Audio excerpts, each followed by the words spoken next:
ملازمت کے حصول کے لیے، اچھی جاب کے لیے کوئی وظیفہ بتا دیں کہ اللہ راستے جو ہے وہ کھول دے، تو پہلی بات یہ کہ انسان کا رابطہ اپنے خدا سے ہونا چاہیے۔ 5 وقت انسان نماز پڑھے، استغفار کرے، اور پھر اس کے بعد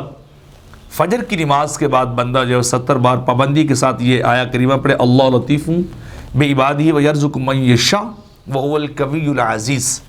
70 بار انسان یہ دعا روزانہ فجر کی نماز کے بعد انسان پڑھتا رہے، اور پھر اس کے بعد جو ہے انسان یہ دعا بھی پڑھے، اللہم اکفنی بحلالک عن حرامک واغننی بفضلک عمن سواک۔ یہ بھی انسان ہر نماز کے بعد 7 مرتبہ پڑھے، اور خصوصی طور پر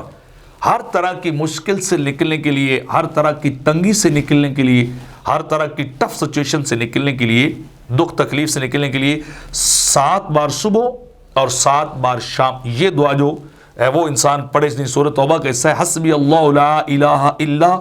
هو علیہ توکلت وہو رب العرش العظیم۔ یہ انسان پڑھے، کیونکہ حدیث مبارکہ کے اندر آتا ہے، ابو درداء رامی سرکار نے فرمایا جو شخص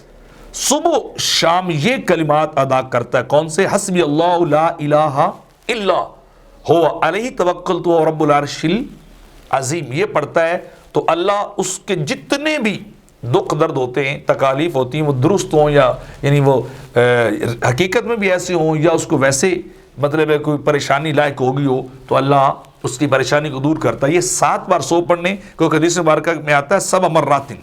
7 بار صبح پڑھے، 7 بار یہ دعا شام کو انسان پڑھے، یعنی یہ آیا کریمہ پڑھے، تو اللہ رب العزت اس کی ساری تکالیف کو، سارے دکھوں کو، ساری مشکلات کو اللہ دور کر دیتا ہے اور اس کے لیے آسانیاں پیدا کر دیتا ہے۔